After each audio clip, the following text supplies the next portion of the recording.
Puji Tuhan, Shalom. Pesan Tuhan buat kita, beberapa hari ini Tuhan ingatkan, buanglah dengan sukacita segala sampah dari dalam dirimu, ya. Jadi kemarin ditekankan bahwa yang ditekankan adalah sukacitanya. Nah, kenapa dibilang sukacita? Karena Tuhan mau kalau kita buang sampah itu dengan kesadaran penuh, keinginan untuk buang sampah itu, dan tanpa terpaksa, tapi dengan sukacita karena kita tahu semuanya itu untuk kebaikan kita, ya. Nah, jadi dikatakan dengan sukacita. Diambil dari Kolose 3 ayat yang ke-8 sampai yang ke-9, saya akan bacakan. Ini yang menjadi dasar ayat firman Tuhannya. Tetapi sekarang buanglah semuanya itu, yaitu marah, geram, kejahatan, fitnah, dan kata-kata kotor yang keluar dari mulutmu. Jangan lagi kamu saling mendustai, karena kamu telah menanggalkan manusia lama serta kelakuannya. Ya, puji Tuhan. Saudara, kalau bicara tentang sampah, ya, sampai hari ini pun persoalan sampah di Kota Bandung itu menjadi persoalan, ya, masih jadi masalah yang sangat besar, masalah buang sampah ini, ya. Nah, itulah sebabnya makanya kadang-kadang kalau di kompleks perumahan tuh sampah-sampah yang harusnya dibuang bisa 1 minggu, 2 minggu gak dibuang sampai akhirnya bau gitu kan. Karena memang karena ada masalah di tempat pembuangan sampahnya gitu ya. Nah, tapi jadi artinya gini, kita kemarin udah belajar juga tentang sampah, ya. Nah, kalau sampah yang berbau, sampah yang dikatakan sampah dari makanan yang biasa, yang sehari-hari itu kita dengan punya inisiatif, punya begitu cepat untuk mau buang sampah itu, ya, karena kita tahu bahwa sampah yang sisa-sisa makanan itu ujung-ujungnya bikin bau, bikin kotor, dan membuat tidak nyaman gitu, ya. Nah, makanya itu sampah itu udah nggak perlu diingatin dah, nggak perlu dikasih tahu, nggak perlu digimanain lagi. Kita udah punya inisiatif untuk buang sampah itu karena memang itu sangat mengganggu gitu, ya. Nah, tapi yang Tuhan ingatkan buat kita di minggu ini lebih kepada sampah yang kita nggak sadar bahwa itu sampah gitu, ya. Nah, ini yang Tuhan ingatkan buat kita. Ya, harusnya sampah yang begitu nyata itu harusnya kita udah tahu itu sampah yang harus dibuang. Itu mestinya sebagai orang-orang percaya kita udah punya kesadaran untuk itu. Nah, jadi ada sampah yang memang kita nggak sadar bahwa itu sebenarnya sampah, tapi kita simpan itu cukup lama, ya, di gudang. Biasanya itu sampah yang nggak berbau tapi sebenarnya juga nggak berguna. Nah, kenapa sampah-sampah yang kita simpan di gudang itu nggak kita buang? Karena kita selalu punya alasan untuk buang, untuk tidak buang. Ya, alasannya kan pasti ya karena sayang lah, dulu belinya mahal gitu kan. Sayang karena siapa tahu nanti masih bisa kepake gitu kan. Sayang karena dulu belinya mahal banget. Nah, jadi banyak alasan untuk tidak buang sampah yang biasanya ditaruh di gudang. Dipakai enggak, dibuang enggak, dibiarin aja menuhin rumah. Kalau rumahnya gede enggak kerasa, tapi kalau rumahnya kecil itu sangat berdampak sebenarnya. Nah, untuk orang yang sering pindah rumah, saya 7 kali pindah rumah, 3 kali pindah kota. Itu yang namanya gudang tuh yang penuh isinya dengan simpanan-simpanan yang gak berguna, yang dibuang sayang tapi disimpan juga gak berguna. Kalau kita udah pindah rumah, ya, akhirnya waktu pindah rumah, beberes rumah, siap-siapin buat pindahan, akhirnya yang di gudang kayaknya dibuang aja deh. Sampai akhirnya kita bisa putusin, memang gak berguna. Sampai akhirnya kita bilang, ini mah memang harusnya dibuang aja deh, gak usah dibawa ke rumah baru. Nah, pindah lagi nih, biasa nyampah lagi kan, terus gudang pindah lagi, wah ini mah jangan dibawa, udah gak berguna. Nah, inilah sebenarnya kita udah tahu itu gak berguna, tapi kita terlalu banyak alasan untuk tidak membuangnya. Sampai ada di titik memang harus dibuang. Nah, jadi inilah yang sebenarnya pesan Tuhan yang diingatkan lewat Rasul Paulus, ya, dikatakan bahwa ayat yang ke-8, tetapi sekarang buanglah semuanya itu. Itu Paulus gak bilang buang yang sebagian yang berguna, buang yang masih bagus, yang masih layak pakai, enggak, buang semuanya. Yang namanya sampah sampah. harus dibuang. Apapun itu, buang itu. Nah sama, jadi jangan kita kayak Saul ya. Saul disuruh bunuh semua, tapi ditinggalin yang bagus-bagus, yang masih berguna. Ini wah, ini masih bisa dipakai, masih bisa. Nah itu kan Saul. Sampah yang harusnya dibuang ya, itu bangsa apa, Amalek ya kalau nggak salah, nggak dibuang dan akhirnya nyerang balik. Nah itu persoalannya. Jadi itu ketika Paulus ingatkan buang semuanya harus dibuang. Nah persoalannya gini, bagaimana kita mau buang semuanya kalau kita nggak tahu? Yang bau, yang mengganggu kita tahu itu yang harus dibuang. Makanya kan orang bisa langsung bertobat, orang langsung minta maaf sama Tuhan ya, karena kita tahu itu memang hal-hal yang harus itu nggak baik. Jadi lewat pesan Tuhan ini sebenarnya Tuhan lagi ingatkan kita, pastikan sampah yang tidak berguna itu dibuang walaupun tidak berbau. Nah beberapa waktu yang lalu kita diingatkan tentang bagaimana Tuhan ingatkan kita bahwa kita adalah duta kerajaan atau wakil Allah di bumi ya. Nah jadi sebagai wakil Allah di bumi, sebagai duta Allah, sebagai orang-orang pilihannya Tuhan yang dipanggil keluar dari kegelapan masuk dalam kerajaan terang, seharusnya dari kegelapan itu masuk ke dalam kerajaan terang. Tuhan mau itu semua sisa-sisa yang ada di dalam kegelapan itu udah gak ada lagi di dalam kita. Nah saya pernah sampaikan kemarin yang tentang eklesia ya, orang yang dipanggil keluar, orang-orang pilihan ya, itu istilah yang dipakai oleh Kaisar ya, Kaisar Romawi pada waktu itu dipakai untuk apa? Untuk membawa orang-orang pilihan masuk ke dalam kabinetnya dia dan untuk bersama-sama duduk bersama-sama bisa berhari-hari untuk sama-sama kita bisa menyerap ya, orang-orang itu bisa menyerap apa yang ada di dalam pikirannya Kaisar ini. Supaya apa? Supaya bisa tahu apa yang menjadi hatinya, pikirannya, rencananya, keinginannya, apa yang tidak diinginkan oleh Kaisar itu betul-betul bisa terserap. Nah jadi semua apa yang ada di dalam kita nih, yang ada di dalam kabinet itu, orang-orang pilihan itu yang masih sisa itu udah gak boleh ada. Kenapa? Karena kalau masih ada sebagai wakil kerajaan Allah, sebagai duta kerajaan, itu sangat mengganggu. Itu akan membuat tidak akurat. Tidak akurat saudara, dengan adanya sampah yang masih tersisa, sisa-sisa masa lalu yang masih ada, yang belum diberesin, itu gak akan membuat menjadi orang-orang yang di kabinet itu gak bisa akurat untuk memahami hati, pikiran, rencana, kehendak dan ketidakinginan raja. Itu sangat sulit untuk diterjemahkan. Karena orang pasti masih ada yang menurut gua mah gini dah, menurut gua mah gitu. Karena masih ada sisa-sisa sampah. Nah bayangkan kalau kemarin juga saya sampaikan, bayangkan kalau Nuh ya masih ada sisa-sisa sampah di dalam hati dia ya. Mas itu bahtera nggak mungkin jadi dah. 100 tahun aja kita anggap. Wah udah kacau itu. Karena apa? Karena dia punya cara pikir sendiri, punya pandangan sendiri. Nah itu bisa termasuk ya, kalau ada sampah ya, membuat tidak akurat.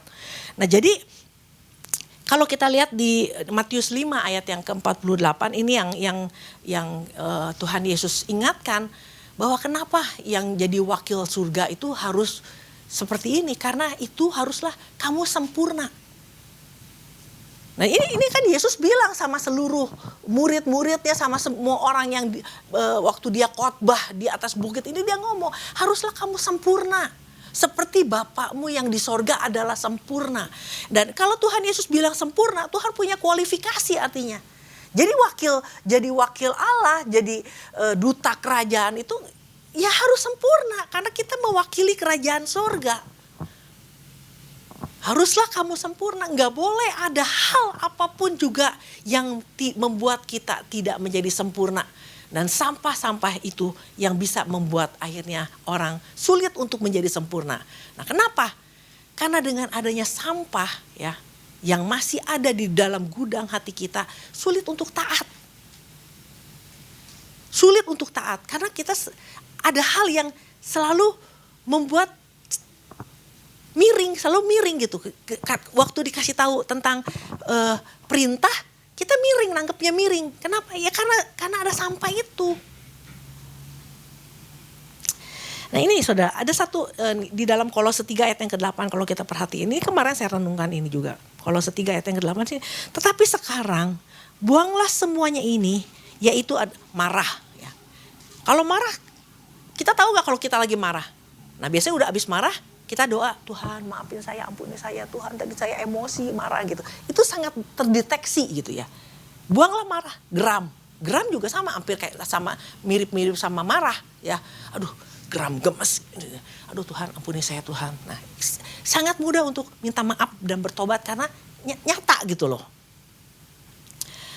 Buanglah semuanya itu, yaitu marah, geram, kejahatan, fitnah, dan kata-kata kotor yang keluar dari mulutmu. Janganlah kamu saling mendustai karena kamu telah menanggalkan manusia lama serta kelakuannya. Dusta juga kita tahu kalau habis bohong gitu kan. Nah ini yang namanya ada satu yang kejahatan. Nah kejahatan ini bentuknya apa kejahatan? Marah, kita tahu marah. Fitnah kita jelas itu. Kita habis melakukan kesalahan kita langsung. Tapi kalau kejahatan ini bentuknya apa gitu loh. Nah di dalam bahasa aslinya ya, kejahatan itu kakia ya. Kakia itu punya arti gini. Kebusukan, kebencian, niat jahat, kebejatan. Nah itu ya. Nah ada satu yang ini yang penting yang seharusnya kita sadari ini. Kakia adalah keburukan yang kalau kita melanggar hukum atau melanggar apa aja ya, kita nggak merasa malu. Keburukan yang kalau kita melanggar apa aja, melanggar hukum juga, kita tidak merasa malu, nggak merasa bersalah. Itu parah saudara. Itu parah. Nah makanya itu kalau kita jadi mau jadi wakil Allah di bumi, kalau punya kejahatan ya, kita udah melanggar, kita nggak merasa salah. Nah itu yang paling bahaya. Nah itulah sampah saudara. Yang ada disimpan di gudang hati kita bisa bertahun-tahun lamanya. Nah kemarin waktu di Komsel kita juga sempat membahas. Kalau dilihat sepintas lalu ya, kalau kita lihat sepintas lalu diri kita nih ngaca gitu. Rasanya sih kalaupun ada dosa gue udah minta maaf, kayaknya apalagi ya, kayaknya aman gitu loh. Nah tapi ketika dibahas ternyata kan ada dosa ada sampah yang sebetulnya sering dilakukan sama anak-anak Tuhan yang kita nggak anggap itu sampah. Dan kalau kita melakukannya kita nggak merasa malu karena kita punya banyak alasan untuk melakukan itu. Kebohongan, mencuri. Kita pikir, enggak, gue gak pernah nyuri, gue gak pernah bohong. Coba pikirin lagi. Saya juga merasa, wah ini yang harus ini mungkin sampah, ada banyak sampah-sampah yang lain mungkin ya. Tapi yang paling sering, yang paling kita tidak sadari dan kita merasa bahwa gak apa-apa tuh bohong. Dan itu bohong yang samar itu loh, yang sering kali kita gak minta maaf sama Tuhan. Dan karena apa? Kenapa kita gak minta ampun sama Tuhan? Karena kita gak merasa bahwa itu bohong. Contohnya bohong. Kalau kita misalnya masuk ke sebuah tempat main, anak usia di bawah sekian, ukurannya di bawah sekian, gratis. Berapa banyak orang mau bohong? Kita bohong kalau kita menguntungkan kita akan bohong kalau itu merugikan kita. Dan kita pikir, wah, terus bisa lolos masuk gitu ya. Terus kita pikir, ya udah, hebat kita teh. Wah, luar biasa, bisa dibohongi sama kita. Kita merasa bangga. Ngambil sesuatu yang mencuri sesuatu yang gini, pokoknya apa sih yang disebut mencuri? Mengambil sesuatu, barang atau apapun juga tanpa ingin orang lain tahu. Itu mencuri. Kenapa kita harus diam-diam takut ketahuan? Artinya kita lagi mencuri. Ambil kue, ambil apa aja gitu loh. Ambil makanan, ambil cengek, ambil kalau di pelajaran tuh ambil peniti di rumah orang, kita ambil nggak bilang, itu termasuk apa? Mencuri. Nah, dan kita nggak minta maaf karena kita pikir, gue teh lihai pisan, bisa ngambil dan gak ketahuan. Nah itu kadang-kadang kita pikir itu sesuatu yang betapa pinternya saya. Kan tadi bilang takia kan, keburukan yang kalau kita langgar, kita nggak merasa malu. Mungkin ada banyak contoh-contoh lagi yang lain, ya kan? Nah, saya pun merasa gini loh, saya SIM saya udah habis gitu. Ya, saya belum perpanjang. Nah, kalau saya ketangkep, saya akan ngomong apa? Pasti mungkin saya berbohong. Wah, ketinggalan apa? Gini. Nah, karena dan kalau sampai akhirnya lolos nggak ditilang apa sih? Bangganya gue. Wah. Atau kadang-kadang saking nggak ketahuannya gitu. Aduh Tuhan, terima kasih Tuhan. Kadang-kadang kita membungkus kejahatan keburukan kita tuh dengan kita bungkus dengan mujizat dari Tuhan. Saya nggak kepikiran lagi ya contoh yang apa. Coba renungkan lebih lagi. Kadang-kadang kebohongan dan kita mencuri itu udah menjadi kita anggap hal yang biasa. Keburukan yang kita lakukan tanpa kita merasa malu. Karena kita punya alasan untuk itu. Nah itu ada di gudang, di hati kita yang tersimpan dan kapan aja bisa muncul. Di saat dibutuhkan, kalau kita membutuhkan itu yang bisa menguntungkan kita dan kalau itu merugikan kita bisa pakai itu untuk apa? Untuk keuntungan kita. Nah saudara, sebenarnya kalau mau ngambil apapun juga sebenarnya kalau kita gak mau mencuri kan cuma tinggal bilang, minta ya, gue ambil ya. Kayak kemarin lagi di Family Fun Day, saya ngambil keripik punyanya Kristella. Saya bilang, saya minta ya gitu. Saya bisa bawa aja, nggak ketahuan juga. Dia juga lagi ngadep ke sana, nggak ketahuan. Tapi saya bilang, saya minta ya ini gitu. Nah, karena itu saya pikir saya mau kasih buat Delvin yang mau pulang ke Jakarta supaya dia bisa nggak ngantuk gitu. Tapi bilang aja sebenarnya. Dan nggak mungkin dibilang nggak boleh. Pasti bilang boleh. Kan anak-anak Tuhan baik-baik. Nah jadi inilah saudara. Sebenarnya yang Tuhan mau ingatkan kita. Tuhan begitu sayang ya. Kalau kita melihat bahwa situasi yang saat ini kita lihat tanda-tanda akhir zaman. Tanda-tanda kedatangan Tuhan. Nah Tuhan kan pengen, ini saya melihat aduh Tuhan begitu baik sama kita ya. Sampai akhir-akhir ini coba perhatiin deh. Pesan-pesannya. Ini kan cuman pesan-pesan yang mungkin buat orang gereja lain ini kan aduh orang ini udah mulai bicara tentang detail loh saudara. Tuhan ingatkan ini, Tuhan ingatkan saya juga saudara. Karena kita kadang-kadang kan kita ya itu ya kakia itu kita kadang-kadang melakukan kejahatan keburukan yang kita anggap itu nggak apa-apa, kita nggak malu melakukan itu. Padahal itu sebuah yang Tuhan lihat. Jadi melalui pesan ini sebenarnya Tuhan gini, buat kita nggak apa-apa, tapi buat Tuhan itu apa-apa. Buat kita itu kita udah masuk kualifikasi loh. Kualifikasi kalau Tuhan Yesus datang, gue pasti keangkat. Apalagi kalau kita melihat para pejabat di negeri ini semuanya kotor, kayaknya gue sih masuk kualifikasi untuk diangkat sama Tuhan. Nah kadang-kadang kita mikir gitu, tapi buat Tuhan ada kualifikasi yang Tuhan bilang itu masih sampah loh. Artinya betapa sayangnya Tuhan sama kita gitu loh. Betapa sayangnya. Nah jadi kalau kemarahan, kalau fitnah aja kita bilang, Tuhan aku bertobat, aku minta ampun Tuhan. Nah ini yang kita tidak sadari ini, Tuhan mau kita bertobat di situ. Nah buanglah sampah itu dengan sukacita. Jadi jangan kita pikir, gue mah enggak. Coba pikirin, jangan-jangan itu sampah. Tuhan bilang buang aja lah itu dengan sukacita kok. Kenapa harus sukacita? Karena itu untuk kebaikan kita. Dan Tuhan punya rencana terbaik buat kita untuk bisa apa? Masuk kualifikasinya. Jangan jadi kambing, Tuhan bilang. Jangan ada di kiri. Tuhan mau ada di kanan, tangan ada di sebelah kanan. Jadi domba. Nah, jadi ternyata untuk jadi domba ini untuk kualifikasinya Tuhan. Aduh itu saudara, jangan pakai ukuran kita. Harus pakai ukurannya Tuhan. Buat kita gak apa-apa. Tapi buat Tuhan itu apa-apa. Dalam Amsal 28 ayat yang ke-13.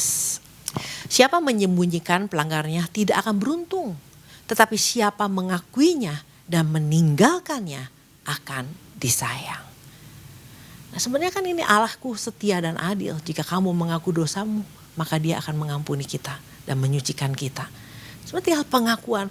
Nah, kenapa kita tidak mengakui sampah yang tersembunyi di dalam gudang hati kita? Karena kita tidak menganggap itu sampah. Dan kita melanggarnya dan kita tidak merasa malu, kakia. Nah ini yang Tuhan ingatkan. Satu aja saudara, kalau untuk kita menjadi duta kerajaan Allah, menjadi wakil Allah di bumi, orang yang ada sampah di dalam di gudang hatinya, ya, orang yang nyampah nih, dia kalau ke rumah orang, dia ngelihat ada banyak sampah, dia nggak terganggu. Artinya apa? Kompromi, akan mudah kompromi. Nggak apa-apa tuh, namanya juga manusia tuh, namanya juga masih orang tuh, namanya juga daripada gini. Ada banyak excuse gitu loh. Nah, jadi kompromi. Nah, karena apa? Karena kita di dalam kita ada sampah, banyak sampah. Ngelihat rumah orang yang ada sampah, kita bisa maklum. Nah, kompromi ini kan lama-lama akan menjadi sebuah apa? Sebuah kebiasaan, menjadi sebuah kekerasan hati, dan akhirnya menjadi orang-orang yang bebal. Gak apa-apa. Nah, tapi apakah kita termasuk kualifikasinya menjadi wakil Allah di bumi? Nah, ini kan pertanyaannya. Sedangkan Tuhan katakan Dia menyelamatkan kita di Efesus atau di Filipi, menyelamatkan kita dengan kasih karunia untuk apa? Supaya kita melakukan pekerjaan yang Tuhan sudah sediakan. Dan ternyata pekerjaan itu apa? Menjadi wakil Allah di bumi. Jadi Tuhan menciptakan manusia untuk menjadi wakil Dia di bumi. Itu adalah pekerjaannya kita. Nah, oleh karena itu kita mesti tangkap ini, apa yang Tuhan rencanakan. Kenapa gue diselamatkan? Karena kasih karunia, bukan karena usahamu, tapi karena kasih karunia dari Tuhan. Untuk apa? Melakukan pekerjaan yang Tuhan sudah sediakan. Jadi manusia itu diciptakan untuk menjadi wakil Allah di bumi. Dan wakil itu harus betul-betul tahu isi hatinya, tahu pikirannya, tahu rencananya, apa yang disukainya, apa yang tidak disukainya. Ada suatu kualifikasi, ada Tuhan mau kita akurat untuk itu. Mungkin ya namanya juga masih hidup, kita mana bisa akurat? Bisa, saudara. Maksudnya gini, kita salah minta maaf. Kita salah, kita bertobat. Tapi kalau kita menutupi itu nggak apa-apa dan tidak merasa malu melakukannya, kita nggak bertobat. Masalahnya di situ. Nah, jadi inilah ya saudara yang menjadi pesan Tuhan buat kita semua, saudara, termasuk saya. Nah, ini yang Tuhan ingatkan. Tuhan punya kualifikasi, Tuhan punya standar yang tinggi untuk menjadi domba. Gak bisa main-main, gak bisa nyampah lagi ya. Supaya apa? Tuhan mau kita ketika sampah-sampah itu betul-betul dibuang, supaya kita bisa betul-betul selaras dengan ukurannya Tuhan ya. Nah, oleh karena itu saudara, melalui pesan Tuhan ini, untuk bisa membuang sampah yang tersembunyi, sampah apapun, hanya dibutuhkan apa? Kerendahan hati. Iya betul, saya masih salah, saya masih melakukan itu, saya masih berdosa dan saya merasa malu melakukan itu, dan saya tidak mau melakukannya. Sebenarnya hanya itu doang yang Tuhan butuhkan. Nah, untuk menuju kesempurnaan kan sebenarnya hanya dengan lewat pertobatan demi pertobatan. Nah, oleh karena itu saudara, biarlah pesan Tuhan minggu ini mengingatkan kita bahwa Tuhan kita punya standar tinggi. Surga itu mahal, surga itu tidak mudah untuk dimasuki untuk orang-orang yang biasa-biasa aja. Oleh karena itu Tuhan ingatkan kita lewat pesan demi pesan untuk kita menjadi orang-orang yang masuk dalam kualifikasinya Tuhan. Demikian firman Tuhan, Tuhan berkati.